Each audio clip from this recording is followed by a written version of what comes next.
Hello, everyone. Today we have an exciting guest and a story about an amazing company, 50 Flowers. It's based in Boise, Idaho, and it's a woman-owned company founded by Liza Roeser in 2003. Liza was first introduced to the flower industry during her work in the Peace Corps in the early 1990s. And after completing her work there, she remained in South America, working abroad for 12 years. And at that time and experience, it opened her eyes to the opportunity of shipping wholesale flowers into the United States. The future possibilities were there. And how could a company bridge the gap between farms and a floral customer? And especially today in our environment, we all know the importance now more than ever of improving that gap between the farm and the customer. And we know it's the most integral part of surviving. So joining us from Boise, Idaho, Liza Roeser. Welcome, Liza. Oh, thank you, Cindy. Thank you for having me. So I'm going to start out by kind of introducing, or I introduced you earlier, but talking about how we first met, which was actually by accident. We were in a Houston flower shop of all places, Boise, Idaho, Jacksonville, Florida. And we both were in a Houston flower shop, an amazing flower shop, I might add. And we were touring. And we had not met each other before. And as this florist was talking about what they do in gift baskets and their business and their volume, and showing us a brand new wing that they had opened to train florists and train consumers on floral design, DIY, I heard about two sentences from Liza and knew that she wasn't a customer, she was one of us. But more importantly, I knew she had something really to say. And we talked a little bit about the company. And as soon as I got back to my hotel, I looked it up on the website and was amazed by it. And I have become a customer also. And so with that, I knew when the opportunity for IFE came along for 2020, I knew Liza was a person that I thought everybody would really like to get to know. And she has a great, great story that I'd love you to hear. And so with that, welcome, Liza. And the first question I have for you is, what was your specific work in the Peace Corps when you were there? In Peace Corps, it was a huge opportunity to work with small businesses and smaller. Like when we say small business, we think, small business, but these were little bread stores in small communities that maybe sold $10 a day, if that. I also got to work with artisans and associations of artisans and help them design catalogs, to working with what we would call something like a co-op. It's an area, Ecuador is very agriculture based, and where I was based out of was the center of Ecuador. It's called Riobamba. And I worked with the co-op and helped them design an inventory system that was made out of cards, kind of like the Dewey Decimal System, but for seeds. And my second year, and I gave a lot of seminars, it was when I go back and I think about, all that I learned during those Peace Corps days, a lot of it was to learn the Latin culture and the Ecuadorian culture, and of course the language, and of course that, what the true meaning of, the Latin hour means. I remember my very first seminar I put on, I got all dressed up and, was ready to go at 2 o'clock, and everyone showed up at 5:30. And it was like, really? Like, but my very last accomplishment, which is one of my favorite accomplishments, is I applied for a USAID grant with a fellow Peace Corps. She wasn't a roommate, she was like a counterpart. And the two of us got a grant, and we wrote a book, a guide on how to better your products for export and we taught seminars. And we hit every province in Ecuador. And we had anywhere from 20 to 40 people in our seminars. And one of our seminars, we actually had a man who graduated from Harvard and spoke perfect English. And then we also had a woman who didn't even speak Spanish. She spoke the native tongue Quechuan down in Ecuador. So the challenges of teaching a class, you know, a 4-day 8 to 5 seminar when you have such diversity was definitely something to overcome. And, you know, Michelle, my counterpart, and myself, we had a great time, and we taught a lot of people, you know, just the basics, you know, the 4 P's of marketing. And how is we had a great time with that. How has Ecuador changed now when you go there versus when you were there earlier? Well, first off, we're also based in Ecuador. So I run an office down in Ecuador. Well, it's not an office right now, but I do run an office down in Ecuador, and it has completely changed. You know, when I first moved down there, it was a small town, and now I feel like it's, you know, it's got glamour. Not that it didn't have glamour there, it was just charming in different ways. And, you know, things have definitely modernized. And, you know, with all progress, there is both benefits and disadvantages. You know, our life is more hectic in Ecuador now, I feel. You know, anyone who's been recently, you know, crime has risen. And that is the human greed has stepped in. And, you know, it's the traffic in Ecuador is crazy. You know, that the infrastructure has not grown as, you know, the cars have grown. You know, specifically with the floral industry, we've improved immensely. You know, when I lived there, you never knew if the power was going to work. And today, power works more consistently.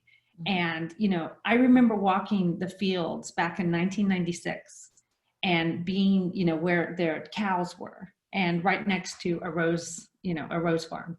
And you'd look down, and the water running in the ravine was green because of all of the pesticides that we were using back in the, you know, the mid 90s. Today, there is much more commitment to the environment and sustainability. And, you know, the infrastructure is better. The importation and the production of, you know, fertilizers is so much more. So it's definitely changed. And, you know, as I mentioned before, there's both benefits and disadvantages of that. Mm-hmm. And then take us to the floral part. So at some point in that history, you were kind of more generic, on the generic side. And then, of course, we know that Ecuador is you know, a center hub for floral. But when did the idea come to you, I can do something big here with that commodity versus any other commodity? Yeah, well, you know, something recently that I've really come across to believe is that, you know, the floral industry found me. I didn't set out to say, oh, I'm going to make it big in flowers because I saw the opportunity. I just put one step in front of the other. And, you know, I finished Peace Corps, and I knew I did not want to come home. You know, I finished my 2-year commitment, and I was looking for a job, and a friend of mine said, hey, I'm going to move into working at the bank. Why don't you run the accounting department like what I'm doing? Just take over my job. I'll tell my boss to hire you. And I was like, I don't know accounting. She's like, don't worry, I'll teach you.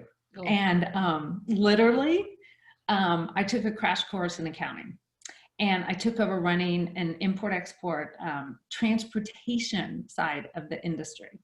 And this company had a sister company that is a huge farm in Ecuador. And after working in the transportation side of it, I was like, you know what? I want to get into the flower side of it. So I jumped over and started selling flowers for an incredible agronomist, Hans-Peter Hug, with Bella Flor.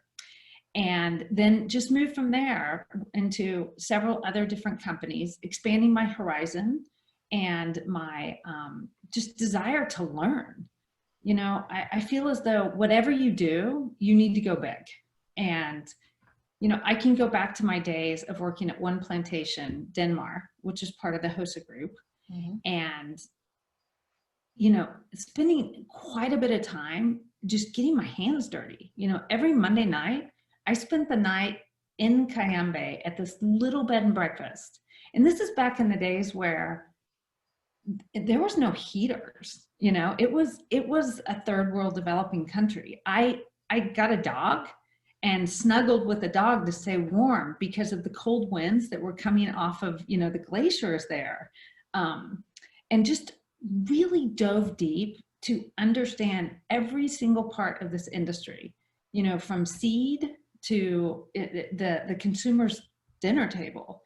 How and what can we do to better our businesses, and what sprinkles of knowledge is there to discover to make it a better experience for the consumer.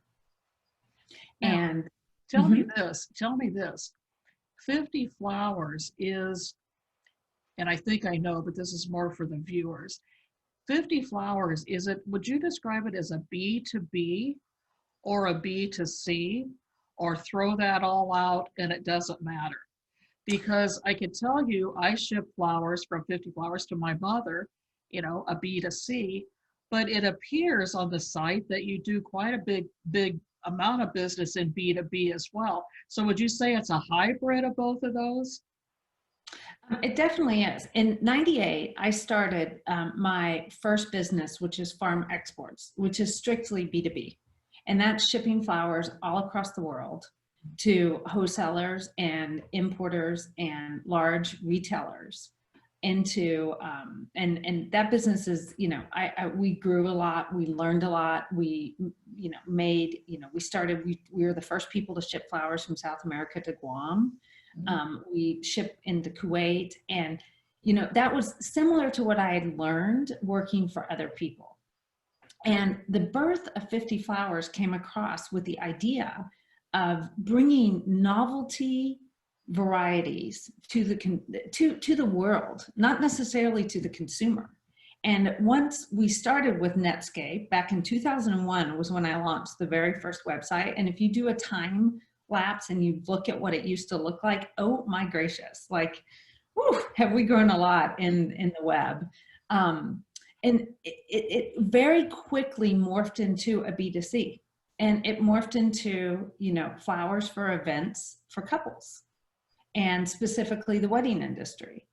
And since then, today, I really look at 50 Flowers as being the inspiration for B2B, B2C, whoever wants not only the education, but also, the access to the variety of flowers that we have and we are growing, and our growers are so pridefully pouring their soul into, all these new varieties, trying to stay on the cutting edge and bringing it out into the floral world is what I look at 50 Flowers to.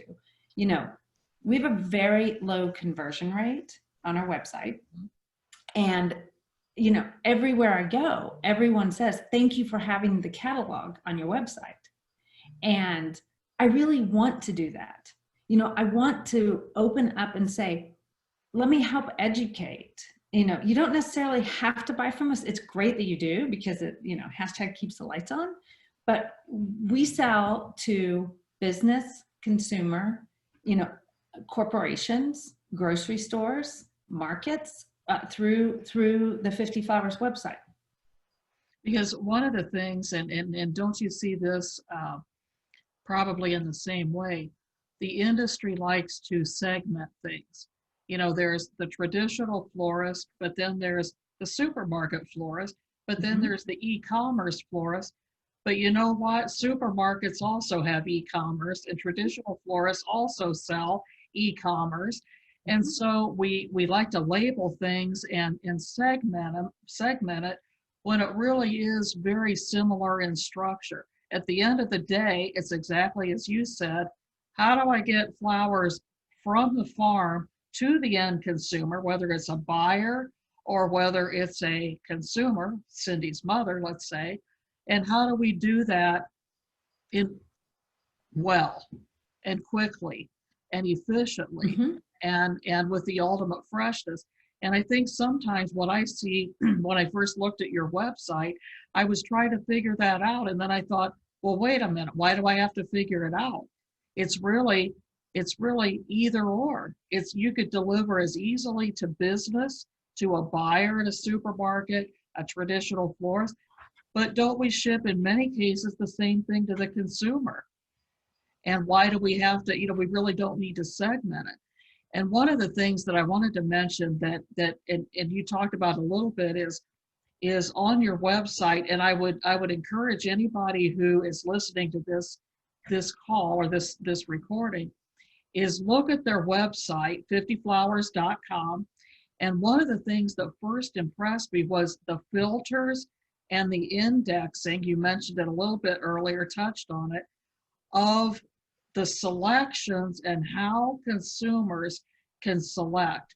Because when you're talking about whether you're in a supermarket, traditional florist, all the SKUs of flowers and all the different ways that flowers could be purchased, the filtering and the indexing is critical.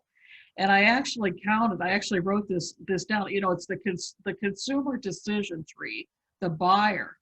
And on your site, you filter flower type, color, DIY sets, event and wedding packages, design themes, supply sets, care and handling sets, and the flower stories, the stories that make people want to buy flowers, that inspire them to buy, that a lot of times the business misses.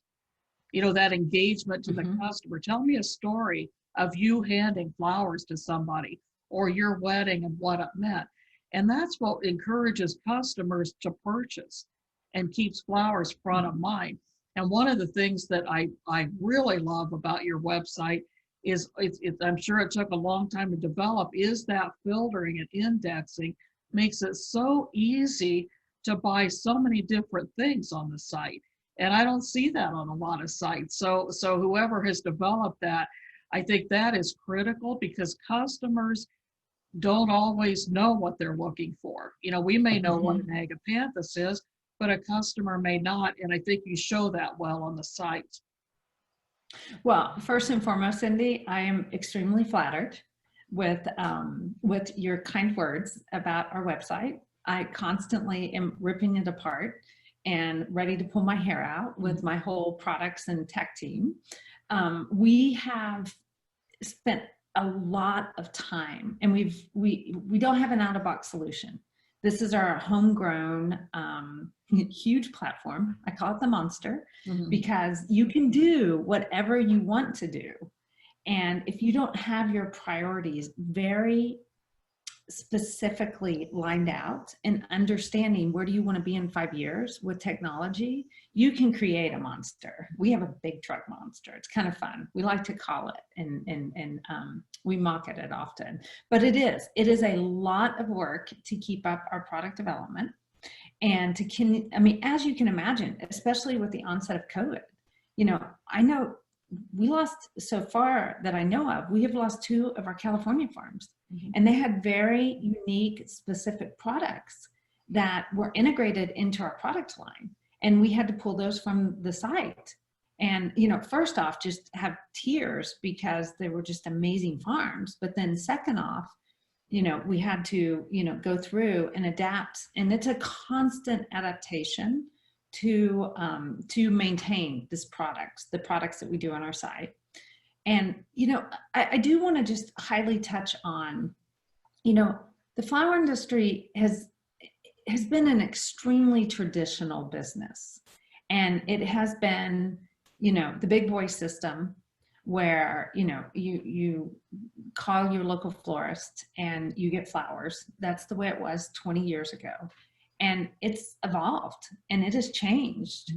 And, 50 Flowers we were a disruptor. In fact, when I first founded 50 Flowers, I didn't tell anybody about it until about 8 years ago, Mm. because so many people were resistant to that change, as we are as human beings.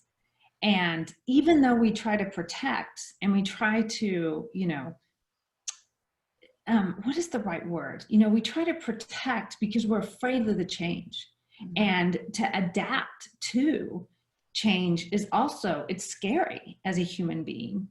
And even though, we tried to keep our industry in a box and, push and say, I remember back in, 1996 and working with someone who, I took a brand directly from the farm to the wholesaler, eliminating the Miami importer.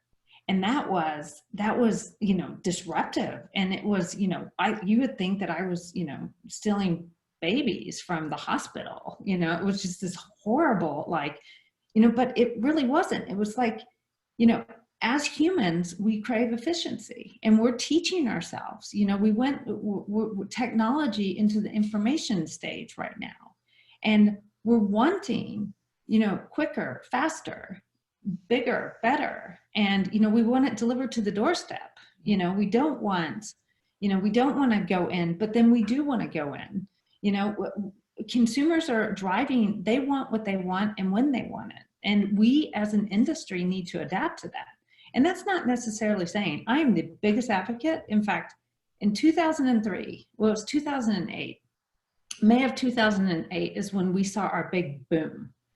And I remember relentlessly talking on the phone to many of the DIY couples, explaining to them, you really don't want to do your own flowers. It is a lot of work, and you just might not be the right fit for doing your own flowers. You need to practice, it just doesn't, it comes in a raw form. You need to know how to mix it all together.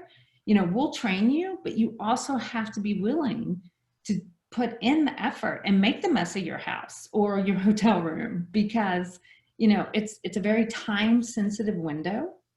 And, we're here to teach, we're here to help, but it's not the right fit for everybody. And understanding coming that way, it's really helped me open up and say, the DIY couples that come to 50 Flowers and they order from 50 Flowers, they will never walk into a traditional floral shop. They might walk into, a Five and Dime and buy silk flowers and go from that way, but they are not, they're more creative. They're on a budget. They really want to get their hands on. It's what the consumer is it's their desire. It's what is driving the consumer. Well, I think I went on a tangent there. Well, you're exactly right. I know I spent almost 30 years at Kroger, and way back in the 70s, I remember they had one mantra, even before flowers were in a supermarket at the time, if you can imagine, even before UPCs. And they had one mantra that is, the customer is always right. The customer is always right. And you don't hear that nowadays. You hear, and it's very easy to, and that sticks in my brain because it's very easy to say, okay, customer, let me show you how it's done. Or, well, we can't do that because of this, or that's not the way it's done, or you surely don't want these mums. Mums are old fashioned. Wouldn't you rather have this, this other variety? And so many times, even as, whether it's Kroger, 1-800-Flowers, or Winn-Dixie, when you run your categories, that tells you what the customers want. And so many times it's easy to say, to kind of judge and say, well, I'm sure our customers are going to like this new invention or this new idea. And many times, like for instance, chrysanthemums is a good example. Chrysanthemums, when we would run categories for many, many years, they were always in the top 3, regardless of what season, whether it was Valentine, fall, Christmas, Mother's Day. Chrysanthemums were always in the top 3. And that tells you something. It tells you that I may think, well, aren't we ready to move on? And maybe I want to switch off of chrysanthemums and bring on something new. But you always have to believe the consumer and what the consumer is telling you. And I think you pointed that out very well. And even as we look at Amazon and ways people, as you mentioned, I don't want to wait. Remember, even 2 or 3 years ago, you'd have to wait for 5, 6, 8 days to get something from Amazon. Now it's overnight. Mhm. Now it could be even same day.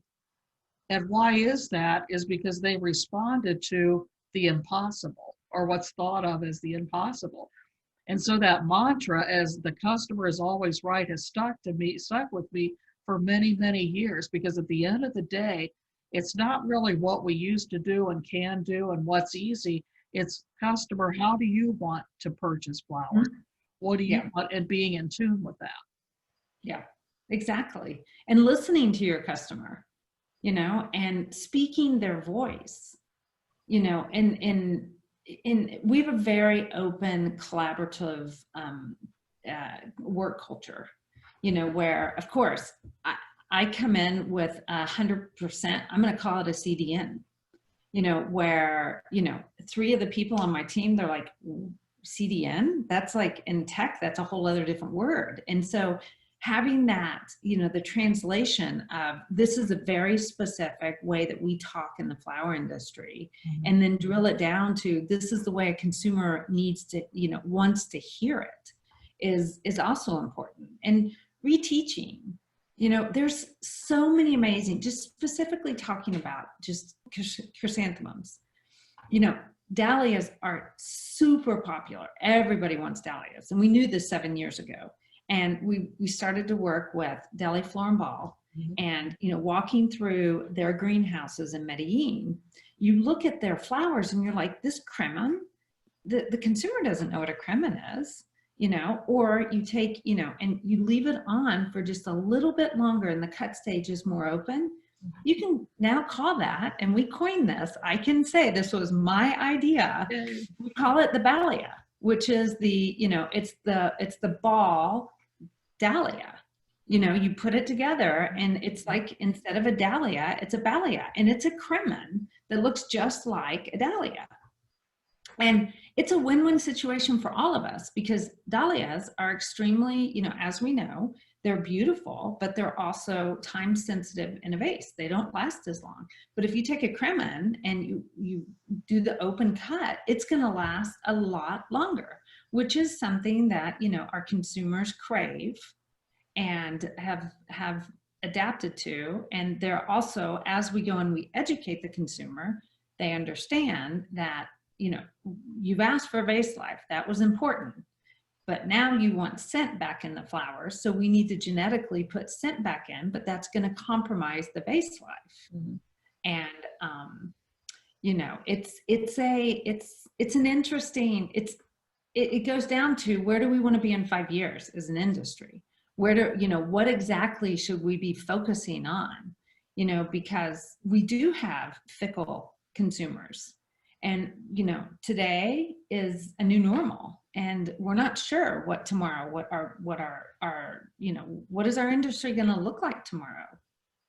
And it's big questions for us to be talking about. Supermarkets are doing a phenomenal job with retailing flowers. Albertsons is based here in Boise, and going to their flagship stores, I'm tickled pink.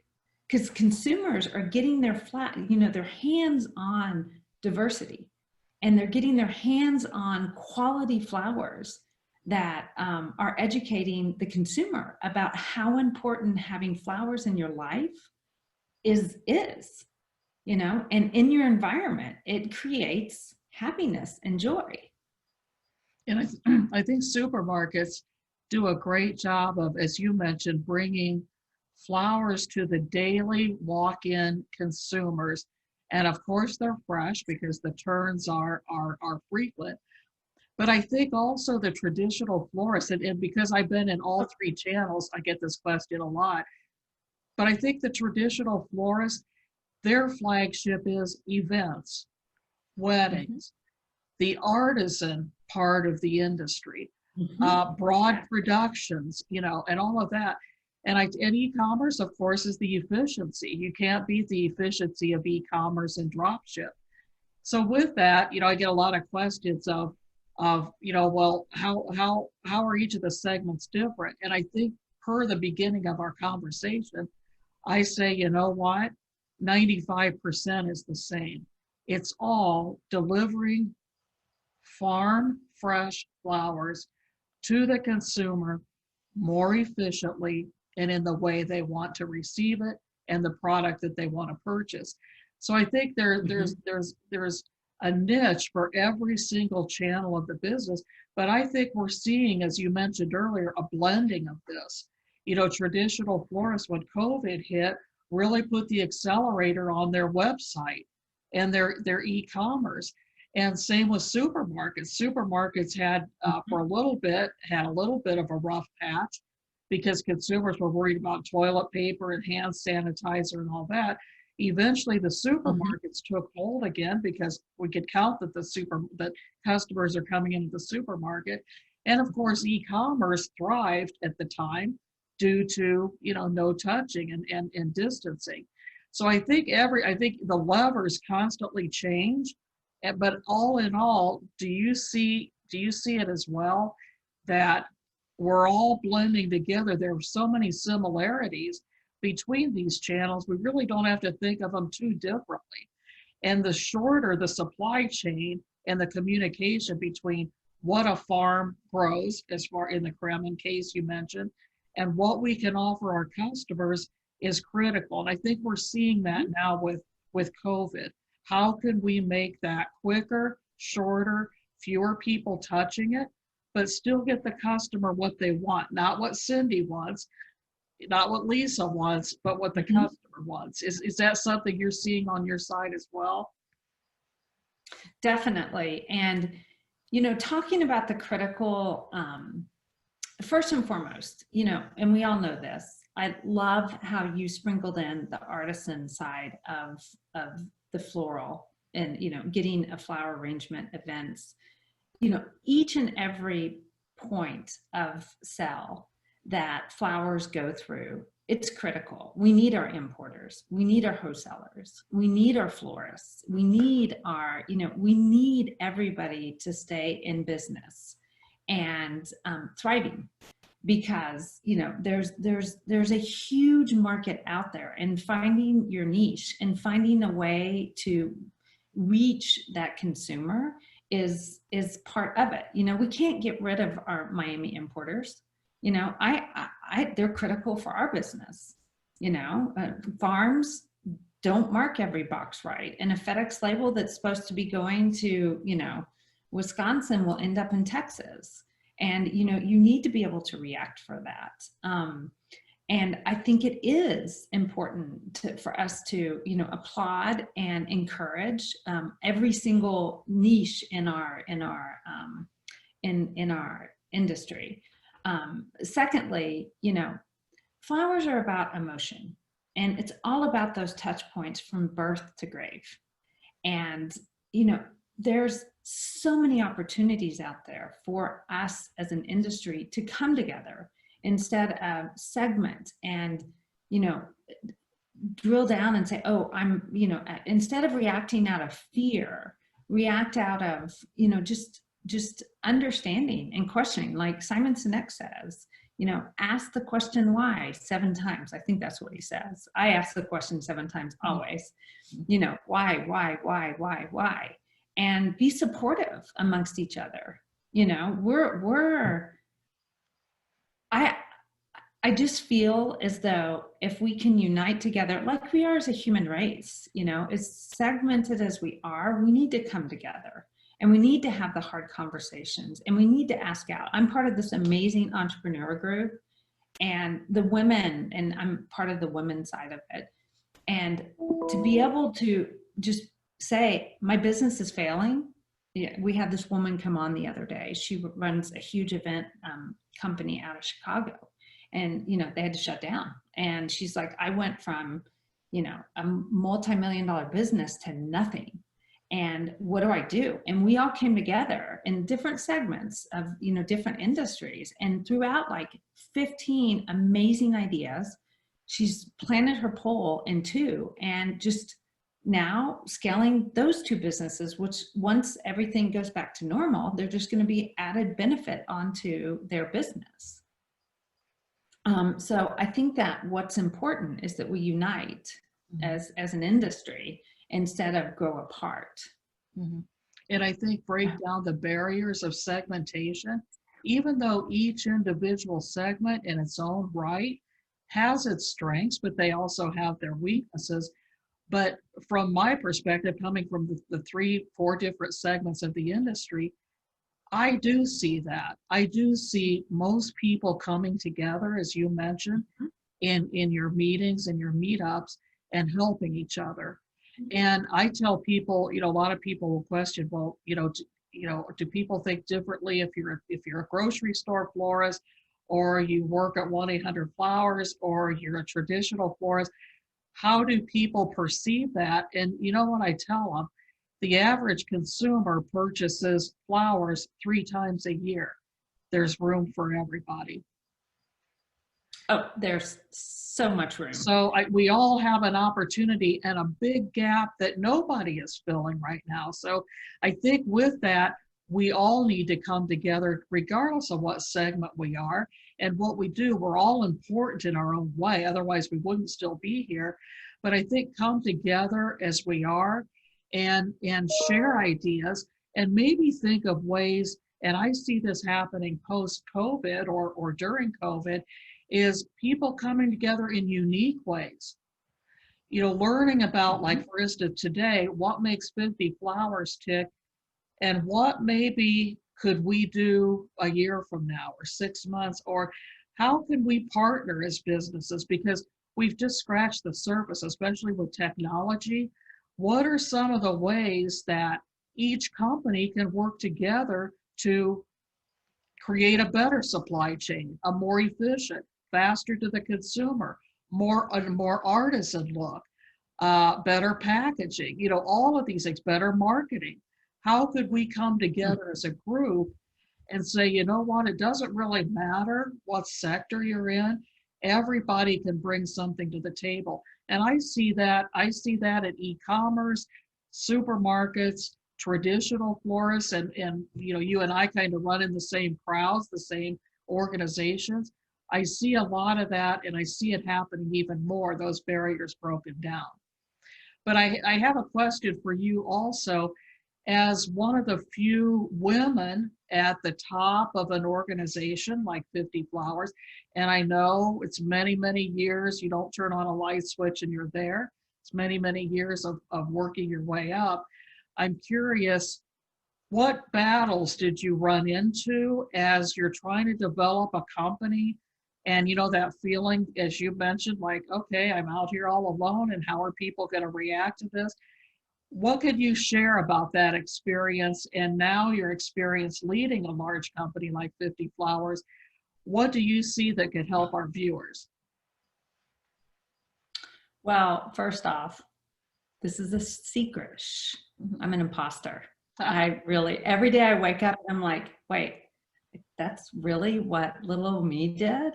There are many days that you look at it and you're like, oh, I have to make that decision, or I get to make that decision, I think is what I would say.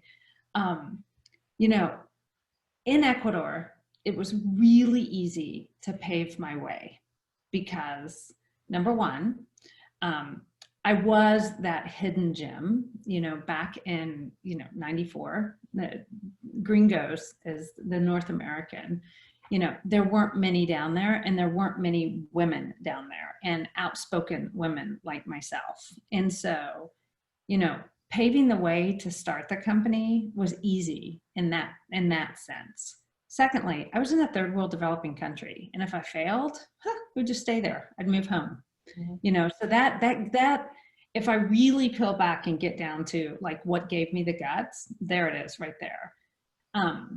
Thirdly, grit, just being stubborn and saying, this is what we're going to do. And I did see a huge opportunity in Ecuador. Women didn't have hope, the basic respect was not there. And I can go back to one of my very first oh, it's heartbreaking, but I'm going to tell it, stories of, I had rented an apartment, and we're talking, it was $7 a month apartment in Riobamba, Ecuador. And I needed the plumber to come turn on the water. And the plumber was a drunk who lived out in the burbs, as we would call it in the States, right? And I remember going out there and begging him, you know, picking him up, you know, to get him to come turn on my water. And I go to knock on his door, and he would be sitting there beating his wife. Ooh. This is not, we don't see that here in the States. And that was one of my first wake-up calls of, this is one of the reasons why God has sent me here, is I want to give hope to women who it's cultural, it's not part of their culture. And, you know, slowly but surely, once it, you know, it just morphed into, okay, I'm starting, you know, I'm going to start farm exports. And, you know, I hired several women. In fact, my first gal, her name was Nancy, and I'd gone to have sushi, and I brought it back for her. And she was perplexed, never eaten sushi before.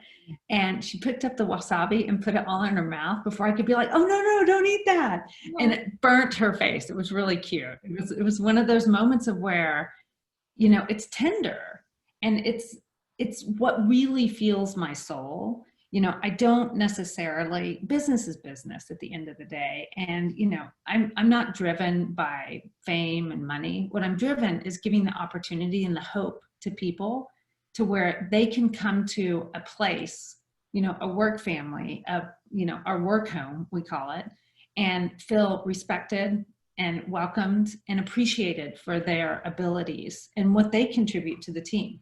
Because we're all, you know, we all learn from each other. And, you know, doing that in Ecuador, if I look back on it now, there were a lot of challenges because I was a woman. You know, I can remember a funny story of Ecuador has big holes in their roads, okay? And when you're driving a car, doesn't matter how big it is, your tire hits that big hole and you have to change your tire. And every daughter should be taught to change a tire, because you never know if she's going to live in a third world developing country. But it got to a point where I didn't have enough time to change my own tire. So I had one of the gals, her husband, ride with me, and also just out of safety down to these farms. And, you know, for giggles, we'd be like, come on, Patricio, come with me into a meeting. This is a new farm. I'd go into this new farm, meet with the farm owner. And if I was sitting right here and Patricio was over here, he would look at Patricio the entire time. And, you know, it just took, you know, a little bit to be like, hey, dude, I'm the one who signs your checks. I mean, I don't mind. He's a good looking dude, I guess. But, you know, you're doing business with me, not Patricio. Yeah. You know, so there were struggles, but I don't look back on it and go, oh, how dare, you know, it just was. And today it is daunting and it is lonely to be up on the top. And, you know, there are a lot of people that don't get me, you know, because I'm an entrepreneur. And I really didn't know that until about 4 years ago. You know, I just was doing what I was doing. And 4 years ago, I found an organization. It's a global organization. It's called EO, Entrepreneur Organization. And I found my tribe.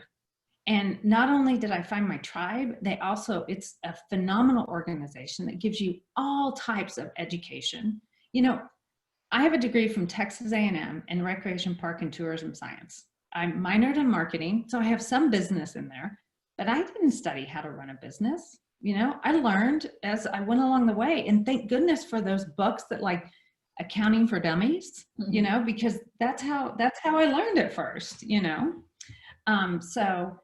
And you know, I just think that we have these peaks and valleys in our businesses, in our lives.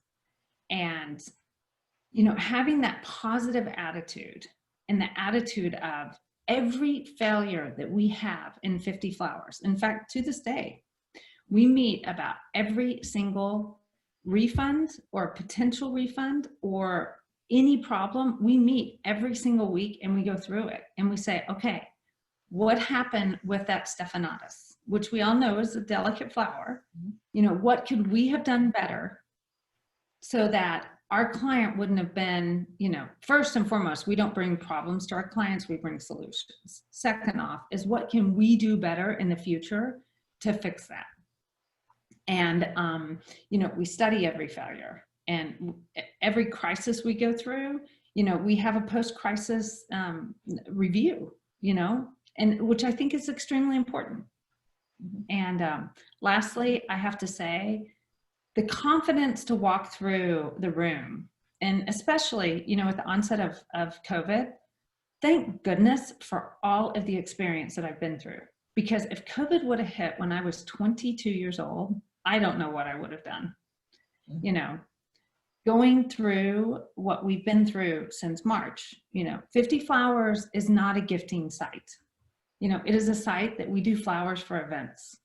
And we went from one day ramping up into, you know, the wedding season to us actually being proactive and reaching out to people that they hadn't even heard of COVID.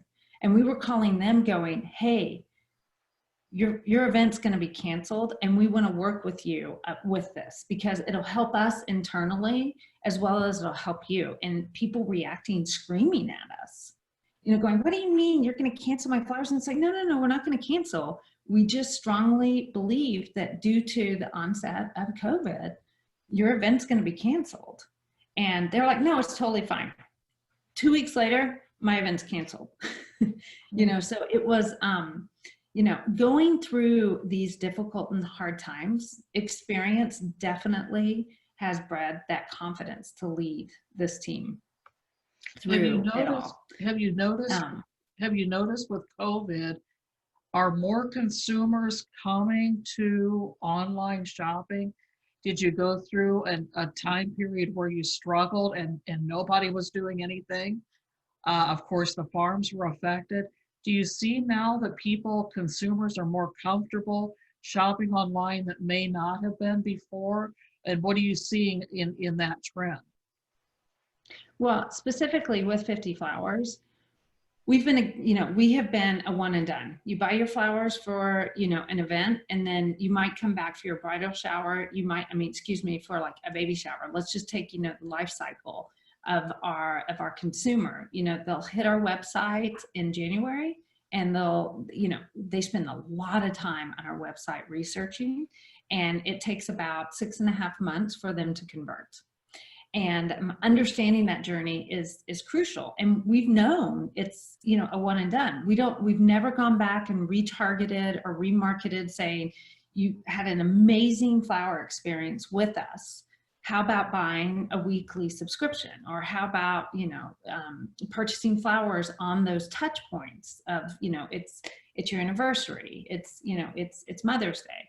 And, we had it slotted in for this year to launch a new brand, which is flowerfix.com, which is a subscription. And it's 2 different ways of subscription. It's the traditional or it's the text-based subscription. So you sign up and we'll text you a picture of a bouquet. And if you want it, you say yes, and it gets delivered direct from our farms in South America, or you do the traditional way of subscriptions. And that was slotted in. You know, we're working on the technology. Every day we're working on the technology. And it is, and we jumped right into that. And we did increase significantly for Mother's Day.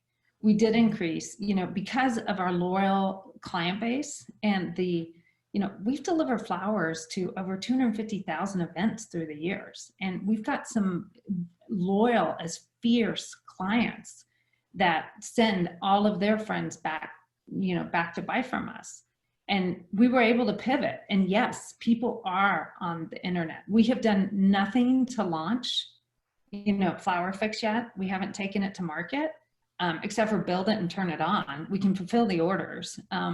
Just because of you know, our ability. And we already have weekly subscribers to the platform.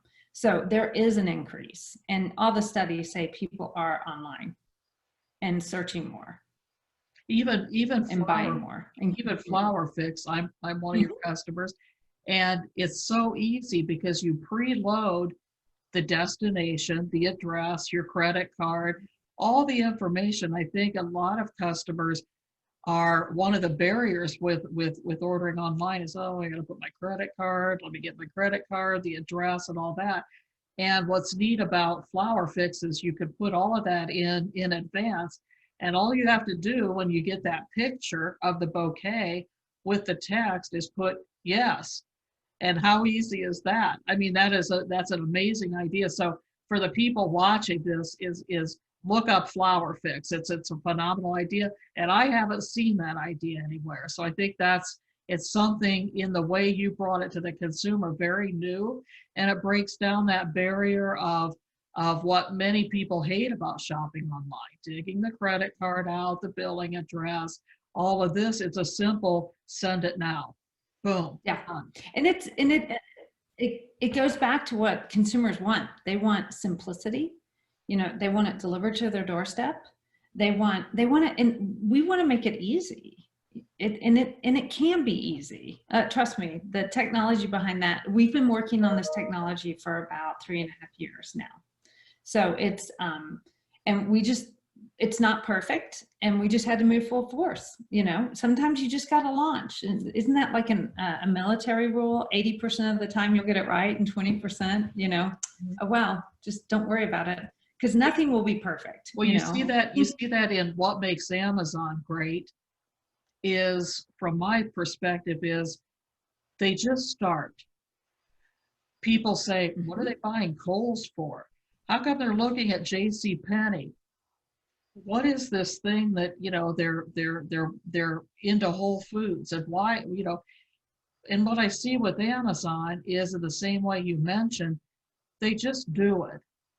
They may debate it, they may strategize, but they do things, and it leaves all of us on the outside scratching our heads going, what are they planning now?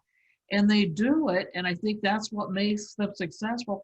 And they don't do what every other person is doing. In fact, they do the opposite of what who would have thought, when they were first delivering same day, how could they possibly deliver same day? That's going to cost them a fortune.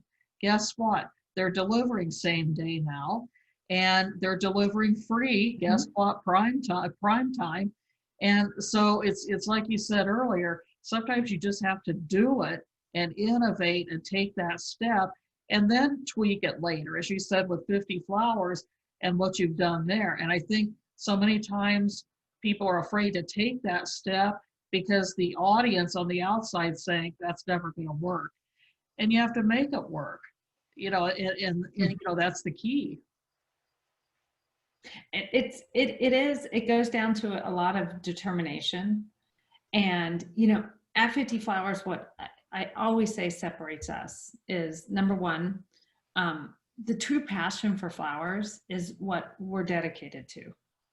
The consumer flower experience, or the whoever buys our flowers, we touch with you, and we are in contact with you from the moment that you hit our website, and not in a spooky way, a creepy way. That's what I meant to say. It's once you place an order with us, we're going to reach out to you and say, hey, how are you?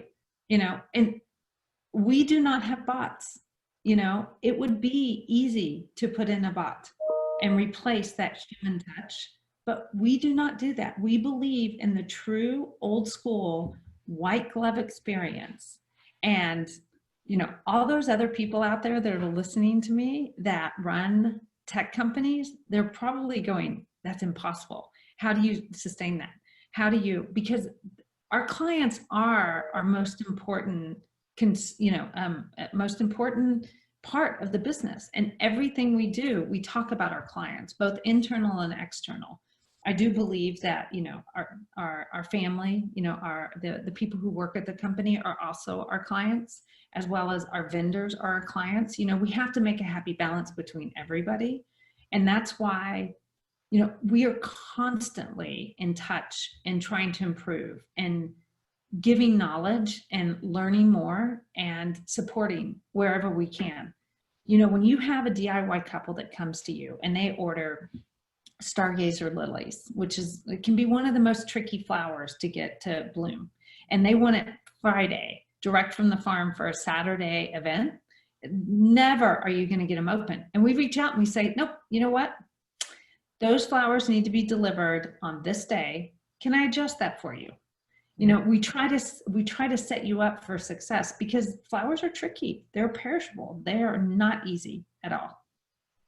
You know, and it's our dedication. It really is. At the end of the day, it's one thing that separates 50 Flowers from, you know, all the competitors that are at our tail, if not surpassed us in the bells and whistles of technology. What would you say, I was going to bring that point up, you're up against, there are many small players in e-commerce now, but there are many mega giants as well. How do you perceive that from your position, and how do you separate 50 Flowers and try to say, look, there's small guys coming up, you know, chasing behind, but then there are some very large giants. How do you position your strategy versus being kind of sandwiched in the middle there somewhere? And how do you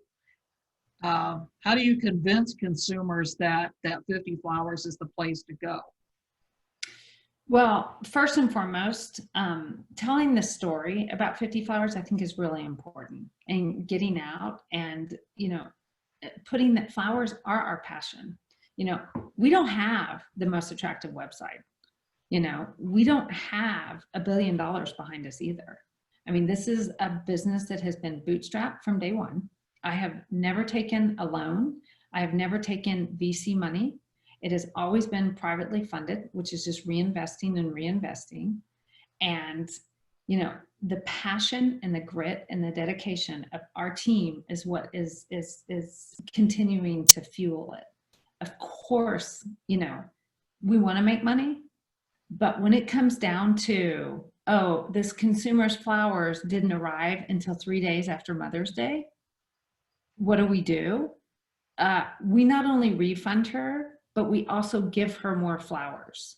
You know, I can tell you a story about this amazing, cute couple, and it was Memorial Day weekend, and he was a firefighter and she was a school teacher, and she ordered the flowers to be delivered on Friday because it was a destination wedding, and we called and said, please don't do that. Get them on Thursday, because if there's a Friday, then they won't get delivered until Monday.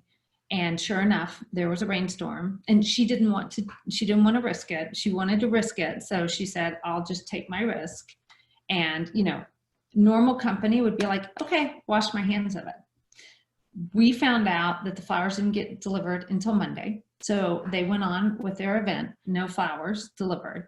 For the next 3 months on the anniversary, we delivered flowers to them, because we wanted to make sure that that couple and realize that flowers do bring joy, and not having your pictures with flowers in them on your event day is just, it's a complete failure for me. Even though we outreached, we tried to explain the risks, and, you know, these flowers are coming fresh direct from the farm. You're gonna have more problem getting them open, you know, bloomed beautifully than, you know, anything else. She accepted the risk, and, you know, the overnight delivery company failed because of a weather issue. And, you know, we still just wouldn't be okay with that. You know, we are dedicated to that long-term relationship with flowers with the consumer. And we care, you know, we care about our farms. I have relationships with these growers that I've been working with them for 25 years. I've watched, you know, their kids be born and go off to college. It's, you know, that long and depth and grain. You know, we are a real company, and I will go answer the phone and talk on the phone, which it's like, oh, really? I don't consider myself that big. But I like to do that because it brings it down, and we all do it actually. Everybody in our company has to spend an hour every quarter with our customers. Our tech guys who don't even speak English, they're there, you know, sitting. They might not answer the phone because it would be kind of funny, like "Hola, cómo estás?" to somebody, you know, in Ohio. But they're there listening so that we can just better as a team and be real, you know. In our Boise office, we have this huge sign, and I'm into neon signs. And this one neon sign that says, "Be awesome." And, you know, ever since COVID hit, you know, and I knew this was coming in 2020. I knew that we needed to just get rid of all of those old company, you know, what's this, you know, that, you know, we believe in trust. We believe in, you know, it's like, be awesome. Be awesome at every little thing you do. And everybody has what we call an emotional budget, that they don't have an emotional budget. You know, you do what you need to do to make it right for our client, whether it's an internal or external client. And we give grace as a company. If you think we need to refund an order because of XYZ, and that's your choice, we will support that 100%. You know, if you need to, and there was, you know, we've had failure cases, and they're very few and in between. I think we've had one a year. So we've had, you know, 19. And, you know, this one bride and groom, we had a total failure, and we went on and we closed out her, you know, their registry and bought everything that no one else bought because, yeah, it was a failure, and it, not necessarily on our behalf, you know, but it is our company. You are buying from our company, and you need to trust us. And then one of my favorite things that I would say about 50 Flowers is we play a lot too. And I'm going to keep this very PG right now because I know we're talking and I don't know who's out there, but we have these, we live by these 5 S's, okay? And one of them is we really care. And I can't think of a good S word for this one, but the rest of them I can. You know, we care, we know our stuff, we own our stuff, we break our stuff, and we do epic stuff. That's, those are kind of the 5 mantras that get us through, you know, through every day. You know, it's, we know flowers, you know, we know, well, I don't, the team knows technology, you know, I do know technology, but not as a programmer does, you know, and we're going to own it. We're going to own what we do, you know, and we're going to break it. Oh, I break it all the time. I crashed the whole website 2 weeks ago. It was really funny, you know, futzing around with some of our products. And, you know, and we want to give the opportunity to do whatever you want to do in our culture. You know, I always, and another thing that I always love to talk about is when we hire somebody, we hire you, we have a project manager on our tech team. He's one of my favorite people to talk about, Paul. And Paul came in, and he, you know, his job is to know everything about our business. So when the tech, you know, when I asked to, you know, put a new button on a website, or put the button back that I broke the other day, he has to know the whole if and why behind it. Like he sits through meetings all day long. He's just there scribbling, and then he is the liaison in between the tech and the business. Mm-hmm. And come to find out, you see this Flower Fix logo. Mm-hmm. He designed that. Like, he's this techie dude who is, you know, this amazing brain for that. And he also loves to do graphic artwork. And it's just like, go for it. So now, you know, we give that budget of, you know, like, take 20% of your time and do something else that you love and you will find passion about within the company that's not in your department, and do it, because we all need the help doing, you know, if you love what you do, you're going to love your job, and you're going to just give unconditionally. And it's not like, oh, I want to work you to the grind. No, not at all. We work hard and we play hard.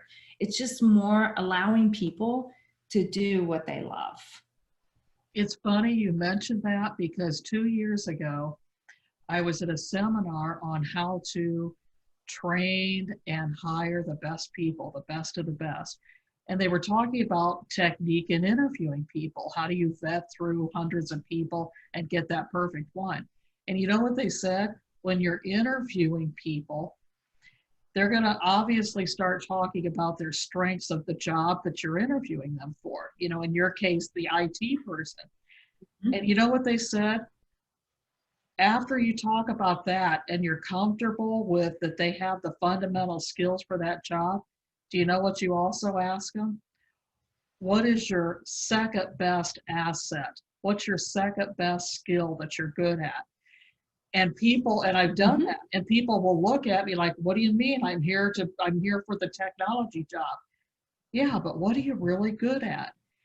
And many times you'll get somebody with graphic skill, or they may say, I'm a great photographer. And you really, two things, you learn their passion, but also things that you may say, hey, I know you love graphics, give this a whirl and see what you come up. But think about that when you interview people, you say, what else are you good at? What's your second best thing that you're skilled at? And they'll look at you funny, but you'd be amazed how many people sit at a desk all day long doing the thing that you hired them for, and they have this great skill that you never asked for. And here they are, and it was such good advice. But it was funny you mentioned that is awesome. That logo. Yes. Oh, it's awesome. He's brought so much to the table. That's for sure. Tell me this: just like everybody, how do you see the industry post-COVID changing or morphing, or how in your business? What do you think the consumer is going to, how do you think they're going to change, or do you think they're going to change? And how do we as an industry adapt to that? Well, I think first and foremost, I think that what we did in the past is not what we're going to do in the future, in a way. You know, we don't have data. You know, I can say right now, we threw up a quick pop-up to ask people about their wedding. And had they postponed? Had they postponed and downsized? Had they downsized? Or is everything as normal? And 25% was everything is normal. And 75% was postponed and or downsized. The second question we asked is, when is your wedding? You know, because people planned a lot in the past.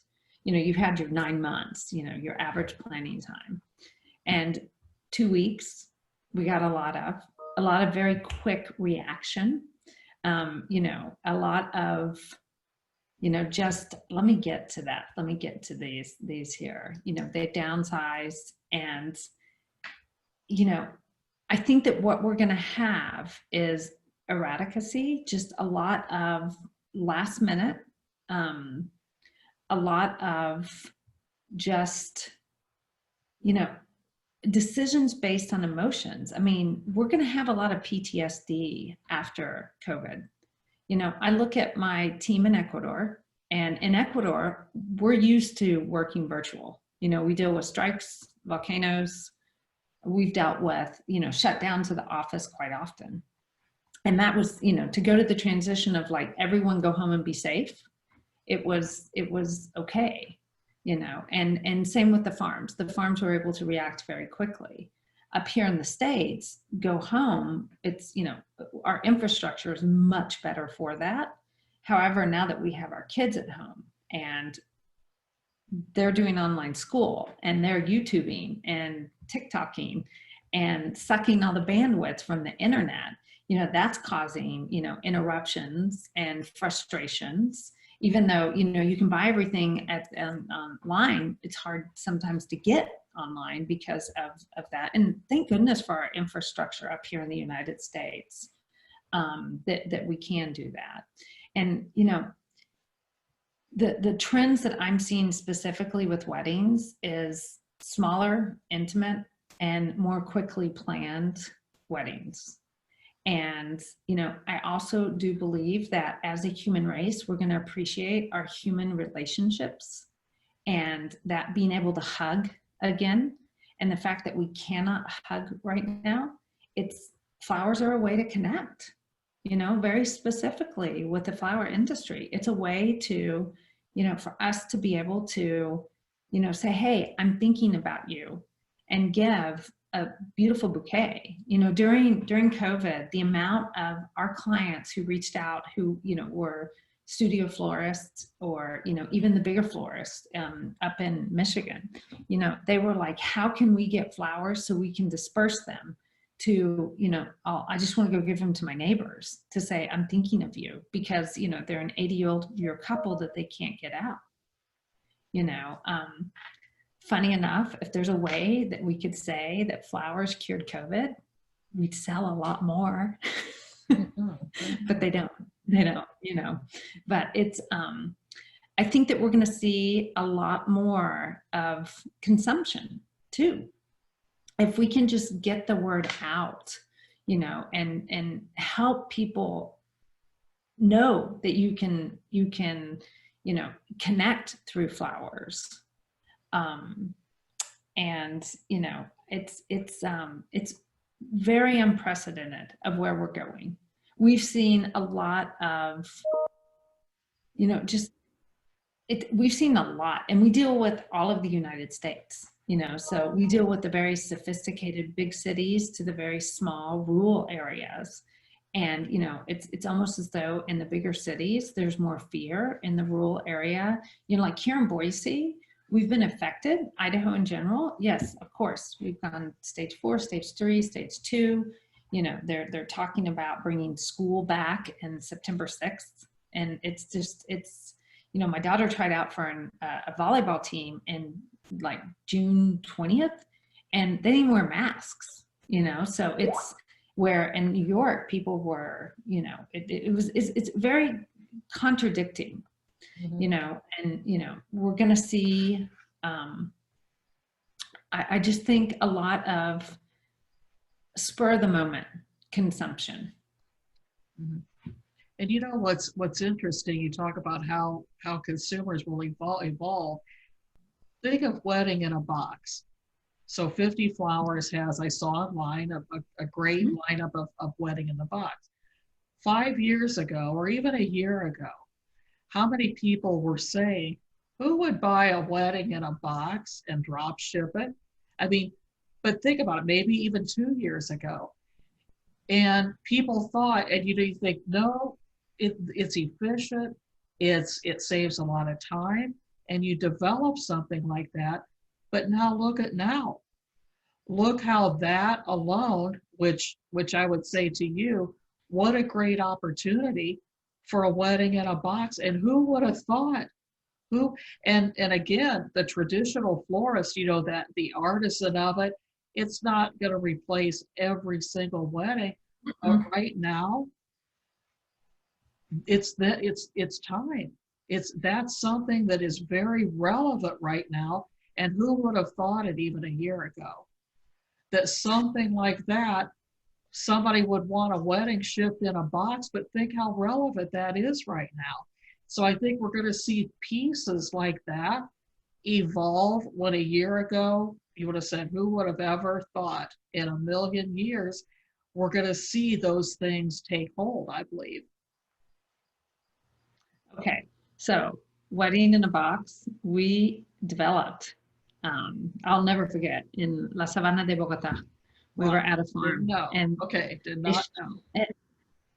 Yeah, and this was something that we got our hands on 12 years ago and have tried.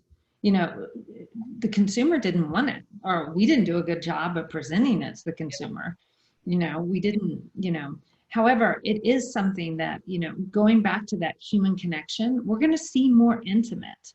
We're going to see more, you know, and that's not necessarily saying that we won't have the grandiose floral installations. You know, we are going to still see, you know, we're going to see these big walls. We're going to see these elaborate events, but it's going to be more intimate, and it's going to be more, you know, about the connection versus I have a 500 person wedding, you know, to it's going to be, no, it's my backyard wedding. And those people who really, you know, I can connect with and I want to be present are going to be present.